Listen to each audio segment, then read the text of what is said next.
Let's just talk about the decision-making process for you when you're sitting down at the kitchen table and you got all those offers there. What was finally that tipping point that said, I want to play for the Yankees? Well, I mean, the Yankees came to me and basically said, we want you. And,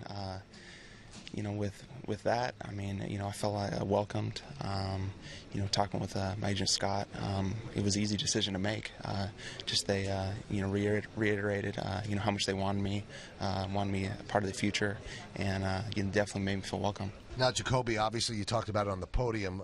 The rivalry is strong, and you're crossing over the rivalry. People have done it before. Was there any trepidation on your part?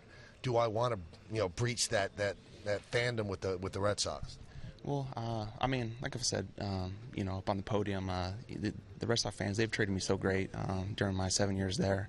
I have, made a lot of friends, lifelong friends, regardless of what jersey I have on, they have on. We're going to continue to make friends, and 2 World Championships. So when the Yankees came to me and told, let me know, hey, we really want you. Let me know that they wanted me a part of the future. It was an easy decision to make. But yeah, I have definitely great memories, being a Boston Red Sox. If you want to know if Jacoby does things the right way, took out an ad in the Boston Globe, by the way, thanking the fans there. So definitely a classy move. When you talk about making the change from Fenway to Yankee Stadium, obviously certain players in different parks. Have you thought about how your game plays at Yankee Stadium? Well, I think I'm gonna enjoy that short porch to right. That's for sure.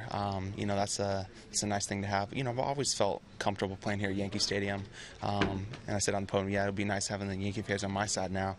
But I've always felt comfortable here. I've always felt confident, felt like I just go out and play my game. And yeah, it is nice, having that short porch to right. But yeah, I'm just gonna go out and continue to play my game, play hard, and the fans will see that. All right. In the one season you had the 32 home runs. The other combined seasons you had 33. So are you a home run hitter or not? People keep asking. Well, I'm gonna.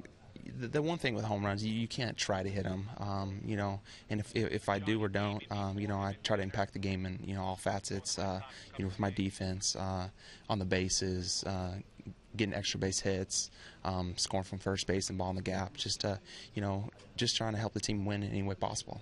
By the way, our Jack Curry has pointed out that I believe one year for Halloween you dressed as Johnny Damon. Is that right? I did. That is true. Yeah, that is true. Did you sort of channel the idea that Damon has played center field for the Yankees? You were able to do it. I don't know if you discussed this with him or you read any comments that he said about making the transition from Boston to New York. I haven't seen any of the comments. I was going to give Johnny a call, so that'd be a good conversation later. Kind of what we talk about. But it's pretty amazing how similar our careers have gone. But yeah, I know Johnny's loved in Boston, and fans love him here. So, I'm just excited to get out and start playing. Any previous relationships with the Yankees? Have you heard from any of the guys since you signed? Yeah, I've talked to a few of the guys, and they definitely welcomed me with open arms. Told me, we're excited to have you, and you're going to love it here in New York. Now, you chose number 22. You wore 2 with Boston. So I want to know, did you ask Jeter if he'd give up the number? No, I did not. No, that was I did talk to him, but it wasn't about the. How tough is it to come up with a number here? You look through. That's the great thing about being a New York Yankee is the tradition.